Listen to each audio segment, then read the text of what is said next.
Assalamualaikum warahmatullahi wabarakatuh. Halo guys, kembali lagi bersama saya Bobby Heriet. Kali kita akan bahas ngomentari sekaligus antara Pil Pahit dengan Tamparagi. Di mana Pil Pahit ini menggunakan narasi video dari Tamparagi yang sepertinya Pil Pahit ini nggak punya isi kepala atau gimana? Kok bisa pakai video di orang lain gitu? Kalau saya tidak, saya betul-betul saya ngomong gitu kan. Kalau saya justru menyampaikan isi kepala saya yang ada di kepala saya, tapi Pilpres tidak, dia menyampaikan isi kepala tanpa lagi, dan itu salah semua. Jadi gini, ceritanya adalah tentang kisah 7 orang di Gua Kafi.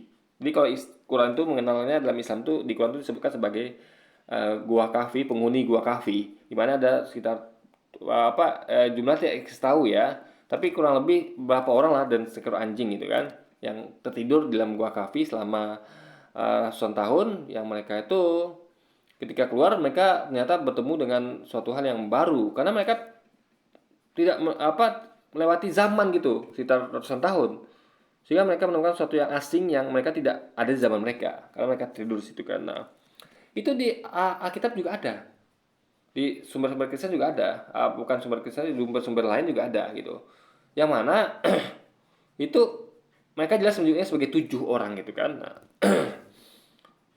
jadi gini, pertama yang saya sampaikan gini, kenapa ada kemiripan? Apakah Tuhan itu menjiplak? Bukan. Karena gini, eh, dahulu ada banyak hal yang dikasih tahu informasi oleh kita melalui narasi-narasi dalam kitab suci seperti Taurat, Zabur, Injil, atau mungkin kitab-kitab lain, apa ya, semacam sumber manuskrip lah gitu kan. Nah, itu bagi orang dulu itulah dongeng, sesuatu yang bisa diperdebatkan dan belum pastikan apa benar ada filsafat atau tidak. Jadi semacam rumor lah gitu kan, cerita burung atau cerita rakyat lah gitu kan.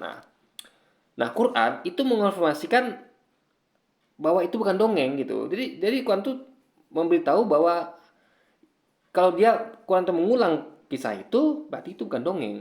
Tapi kisah-kisah seperti maling kundang, apalagi tongkol perahu dan semacamnya yang tidak disampaikan ulang oleh Quran, tidak di-mention ulang, tidak di flashback, berarti itu kemungkinan besar ada dongeng. Tapi yang pasti yang di flashback atau di konversi ulang Quran itu pastilah bukan dongeng, karena Quran memastikan bahwa itu benar gitu kan. Nah, ini kita ngomong tentang itu ya, tentang kisah, ya anggaplah ini kalau versi dahulu itu adalah 7 orang. Sebenarnya ini masih perdebatan karena Quran mengatakan bahwa mereka sendiri menyebut ada ragu tentang hal itu jumlahnya. Ada yang bilang 7, 5 atau 3 gitu. Nah, jadi sekali lagi jumlahnya itu masih perdebatan di situ karena. Jadi Sipil Pahit dan Teparagi dia mengatakan gini ya. Dia memakai sumber dari Kristen. Ini kan sumber Kristen itu kan punya cerita sejarah. Jadi Bapak Gereja itu membuat orang-orang Kristen itu membuat catatan sejarah tentang yang jadi pada masa itu, tentang tulisan tentang 7 orang ini gitu kan. Nah, mereka menuliskan gini, bahwa dulu kita ketahui bahwa ada penguasa Romawi. Jadi dulu kan Romawi itu menjajah tanah kelahiran Yesus, yaitu Israel gitu kan, Yahudi gitu. Dimana waktu itu udah ada Kristen dan orang ini adalah Kristen, 7 orang ini. Ini kita akan bantah nanti ya logikanya. Jadi mereka ini Kristen dan waktu itu adalah penguasa Romawi sangat kejam. Mereka membantai orang Kristen, memaksa mereka untuk ikut agama pagan gitu kan. Agama pagan yaitu penyembah dewa matahari, yang lahir tanggal 25 Desember yang sama dengan lahirnya Yesus. Yang itu adalah lahir Yesus itu adalah mengikuti hari kelahiran dewa matahari. Nanti ada ceritanya guys. Nah, jadi mereka ini melarikan diri dari kejaran raja itu, penguasa Romawi itu. Sehingga mereka tuh sembunyilah di sebuah gua, itu kan. Nah, di sebuah gua. Mereka di situ tidur sekitar 197 tahun, hampir 200 tahun lah gitu, guys. Nah, jadi penguasa Romawi ini tahu bahwa mereka tuh dalam gua bersembunyi, dan karena itu mereka menutup guanya, menyegel guanya gitu kan. Sehingga mereka tuh terkunci di dalam. Nah, jadi tapi penguasanya nggak tahu bahwa mereka itu tertidur posisinya 200, hampir 200 tahun, nggak bangun-bangun. Bangunnya setelah hampir 200 tahun itu. Artinya sebenarnya kalau nggak disegel pun pintunya, nggak dikunci pun, mereka tidak bisa kemana-mana, tidak akan kemana-mana karena mereka tuh memang tertidur, guys. Nah, pertanyaannya, ini pertanyaannya logikanya. Kan waktu itu katanya orang-orang Kristen tuh dibunuhin, dibantai. Nah, kenapa kok itu mereka sudah tahu tempatnya di gua itu, kenapa nggak langsung ditangkap dan dibunuh? Kenapa nambah kerjaan, cari kerjaan dengan menutup gua itu, menyegelnya? Itu kan nambah kerja namanya. Suatu yang lebih mudah menangkap mereka dan membunuh seperti yang mereka lakukan membantai orang Kristen lainnya. Kenapa mereka malah di sini menutup dan menyegel? Padahal mereka tuh di situ juga tidur gitu loh. Tidurnya hampir ratusan tahun gitu. Jadi ini kerjaan sia-sia guys. Aneh sekali. Jadi nggak masuk akal. Nah, versi Islam masuk akal. Kenapa? Karena gini, mereka itu sebenarnya adalah jadi waktu itu gini, waktu itu belum ada Kristen, ya versi Islam belum ada Kristen, yang adalah pengikut Yesus awal yang masih berpaham Unitarian, yang mana mengakui Yesus itu hanya Nabi, bukan Tuhan. Jadi belum ada Kristen ya, dan ini memang fakta sejarah, di mana awal Kristen itu baru ada di Antioquia. Di Antioquia, dia sekitar beberapa tahun setelah Yesus pergi, baru muncul Kristen. Jadi Kristen itu pertama kali sebut murid itu sebagai Kristen di Antioquia. Di Antioquia lah mereka pertama kali sebut sebagai Kristen. Jadi itu fakta bahwa Kristen itu tidak ada zaman Yesus. Nah, jadi penguasa Romawi ini ya itu hendak menjadikan pengikut Yesus ini menjadi agama pagan, yaitu menyembah dewa matahari. Karena mereka berkuasa, mereka punya power. Maka karena mereka punya kuasa, mereka tuh dengan gampang membunuh, membantai orang. Termasuk orang ini mau dibunuh, mau dibantai. Nah, tapi Tuhan selamatkan mereka. Tuhan nggak ingin mereka ini tercemar akidahnya, yaitu malah menyembah dewa matahari, sehingga mereka tuh harus tetap dalam keadaan beriman, yaitu mengakui Yesus sebagai utusan dan Tuhan adalah Allah gitu. Nah, mereka dibuat tertidur di gua itu agar mereka tuh selamat dari pencemaran akidah itu, sehingga mereka tuh nggak bisa dipaksa untuk beriman pada sesuatu yang tidak benar, yaitu dewa matahari gitu kan. Nah, apa namanya? Jadi itu yang terjadi. Nah, jadi karena inilah perbuatan Tuhan, manusia nggak bisa mencapainya. Jadi ketika Tuhan itu menutup pintu gua, manusia nggak bisa berbuat apa-apa gitu kan, nggak bisa membuka karena Tuhan yang menyegel. Jadi versi Quran adalah yang menyegel itu adalah Tuhan. Penguasa Romawi itu saya nggak tahu di ini apa di Quran sebutkan tahu apa tidak. Yang pasti adalah mereka tidak kalau mereka tidak tahu pun tentu mereka akan tetap tidur gua tanpa ketahuan. Kalau tahu pun ya mereka bisa apa-apa manusia. Ya. Yang penting adalah mereka di situ gitu loh. Yang penting yang nyegel itu bukan manusia, bukan penguasa Romawi, tapi Tuhan. Dan yang membuat itu terkunci adalah Tuhan, bukan manusia itu, bukan penguasa Romawi itu. Jadi itu logika, dan itu lebih logis guys. Kayak tadi, kalau memang itu perbuatan penguasa Romawi, kenapa mereka nambah-nambah kerja? Kenapa mereka itu tidak melakukan simple saja seperti yang mereka lakukan sebelumnya, yaitu membunuh dan menangkap dan membunuh, lebih simple. Jadi ini nggak masuk akal gitu karena. Lalu kedua poinnya bahwa mereka itu Kristen. Jadi gini guys ya. Jadi ketika mereka keluar dari gua itu setelah beberapa tahun tidur, mereka keluar dari gua, mereka menemukan suatu hal yang membuat mereka tuh tercengang, heran. Karena suatu itu tidak mereka temukan di zaman mereka. Apa itu? Itu ternyata ada lambang salib. Mereka melihat lambang salib dan orang-orang banyak yang Kristen gitu kan. Dan juga mata uang itu adalah mereka coba belanja dengan mata uang yang ada di zaman itu, zaman mereka itu tidak berlaku lagi karena udah ganti mata uang baru. Jadi mereka heran. Jadi artinya mereka ini bukan Kristen. Kenapa? Karena adalah sesuatu yang baru yang tidak ada di zaman mereka. Contoh kayak mata uang itu kan dulu tidak ada mata uang yang sekarang itu tidak ada. Dulu tuh mata uang berlaku adalah mata uang cetakan dari raja itu waktu itu. Juga sama kayak Kristen dulu nggak ada, kok sekarang ada gitu. Sehingga mereka tanya, hah? Ternyata agama Yesus ya Yesus sudah berubah jadi agama ini gitu loh. Udah diselewengkan. Dari dulunya nggak ada gitu. Itu logika. Ya. Karena kalau itu mereka lihat bahwa oh ternyata kalau Romawi menjadikan anggaplah mereka tuh lari ketika anggaplah mereka tuh Kristen, lalu mereka tuh lari di kejaran penguasa Romawi, seharusnya mereka bisa berdiri dong. Romawi begitu kuat, mereka saja bisa menjajah Israel. Kenapa mereka nggak bisa menjadikan Israel tuh beragama Kristen? Kalau memang beragama apa ya? Bukan gitu. Kenapa kok mereka tuh malah takluk sama Kristen ini gitu loh? Kan nggak masuk akal. Jadi kalau memang mereka beragama Kristen kan gini loh logikanya. Waktu dia melarikan diri, dia tahu nih mereka dia harus sampai melarikan diri sembunyi karena mereka tahu nggak bisa melawan Romawi. Mereka udah hopeless gitu. Nah tapi herannya kok bisa Kristen yang menang gitu loh guys. Aneh. Dalam artian apa ya? Tidak apa ya? Ibaratnya mereka tuh bukan bukan apa maksudnya tuh mereka tuh melihat sesuatu yang apa ya? Memang ada tendensi ke situ. Jadi ini kan pertarungan antara apakah Kristen yang menang atau Romawi yang menang gitu. Nah, ini mereka melihat itu bahwa dan mereka melihat tentunya ada sesuatu yang beda di Kristen itu. Jadi inti adalah lebih masuk akal kalau seandainya itu adalah mereka bukan beragama Kristen. Sehingga mereka tuh apa ya melihat sesuatu yang baru gitu. Jadi mereka tuh melihat bahwa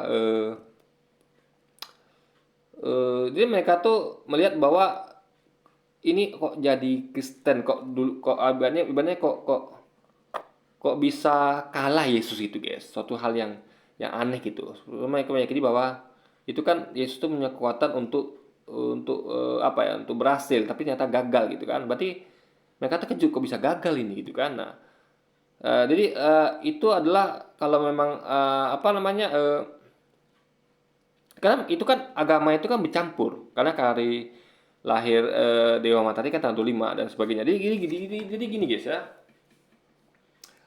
suatu hal yang mesti kita lihat dalam konteks suatu hal yang belum pernah mereka saksikan sebelumnya gitu. Mereka yang ibaratnya bukan mereka gitu. Harusnya kan mereka nggak terkejut, mereka tuh senang gitu kan, happy, tapi tidak, mereka terkejut. Nyata ini sudah beda gitu kan. Nah, mereka bersyukur di situ. Nah, bersyukur kenapa? Karena itu tadi mereka selamat dari pembelokan akidah gitu kan. Nah, jadi itu poinnya guys. Jadi kita bisa melihat bahwa sejarah fisik ini tidak masuk akal ya kalau mengatakan bahwa mereka itu adalah ya tadi itu karena gini juga ya kalau kita lihat ya apa kalau saya sering sampaikan bahwa eh, kita perlu bayangkan bahwa penguasa Romawi ini adalah penjajah yang sangat powerful pada waktu itu. Jadi waktu itu ada dua yang powerful yaitu Romawi dan Persia. Nah Persia itu kalah waktu itu kan oleh Romawi. Jadi Romawi ini sangat powerful. Jadi apa ya jadi nggak mungkin Romawi ini tunduk kepada Kristen, nggak mungkin. Lebih tepatnya Romawi itu tunduk kepada ya sebenarnya Kristen lah karena waktu itu kan Kristen sudah mulai muncul dan mereka mulai menantang hegemoni Romawi, tapi nggak mungkin mereka bisa menang karena ini lawannya Romawi bro ya kan. Romawi punya tentara, Kristen nggak punya, buktinya mereka dibantai kan versi dari Pilpahit atau Tembaragi. Nah logikanya adalah jadi bagaimana Romawi ini bisa menerima Kristen? Tentu dengan memasukkan adat istiadat mereka. Sama kayak contohnya saya katakan ya di video sebelumnya bahwa contohnya saya kayak komunis menguasai kapitalis. Di Cina itu meskipun mereka tuh sistemnya kapitalis, tapi mereka tuh sebenarnya adalah dikontrol oleh komunis. Jadi komunis bercita rasa kapitalis atau kapitalis berbau komunis. Dicampur tuh coba sama kayak ini ajaran pagannya penguasa Romawi. Jadi Romawi dahulu itu adalah ajarannya pagan, menyembah dewa matahari, menuhankan dewa matahari, gitu kan. Juga seperti di zaman itu lazim itu menuhankan manusia ya kayak Zeus, dewa Zeus, Hercules itu kan didewakan, jadi kan anggap kayak Tuhan itu. Jadi memang itu kebiasaan pagan begitu, menuhankan selain Tuhan yaitu menuhankan matahari lah, manusia lah dan dewa-dewa deh gitu kan. Jadi itu terbawa sampai ke situ. Jadi mereka mengadopsi Kristen sebagai agama resmi negara tapi dengan adaptasi. Jadi memasukkan tanggal lahir Yesus itu menjadi sama dengan hari lahir Dewa Matahari. Karena mereka biasa merayakan hari lahir Dewa Matahari tanggal 25 Desember. Jadi kalau mereka nggak mau dong hari raya itu berubah. Maka mereka ya sudah deh. Hari lahir Yesus samakan dengan tanggal 12 Desember. Karena faktanya itu tentang tanggal lahir Yesus itu masih perdebatan. Gak ada yang bisa memastikan tanggal berapa. Ya, termasuk Islam sendiri. Cuman logikanya adalah kita bisa memperkirakan bulannya. Kenapa? Karena di akhirnya dikatakan bahwa Yesus itu lahir ketika para gembala sedang mengembalakan domba di padang di padang rumput. Nah ini nggak mungkin bulan Desember. Kenapa? Karena Desember itu adalah di Israel sana adalah musim salju, minimal musim dingin. Nggak mungkin ada pengembala domba yang konyolnya mengembalakan domba di musim salju atau musim dingin minimal. Kenapa? Ini penyakit. Ya, mending dia letakkan dombanya di kandang sehingga tetap hangat dan makanan itu dia carikan dikumpulkan stok sebelum musim dingin tiba, itu lebih masuk akal gitu kan. Nah juga itu kan berarti kan dia bertindak zolim pada domba juga berdirinya. Ngapain juga kita aja kalau dingin-dingin ngapain keluar rumah gitu, kecuali kepepet, memang terpaksa. Dia kan nggak terpaksa karena ada solusi lain, yaitu mempersiapkan kebutuhan makanan di musim panas gitu kan, dan menstoknya sehingga musim dingin tiba nggak perlu keluar ke padang rumput. Karena padang rumput juga mungkin belum ada, tentu tidak ada karena udah ketutup salju.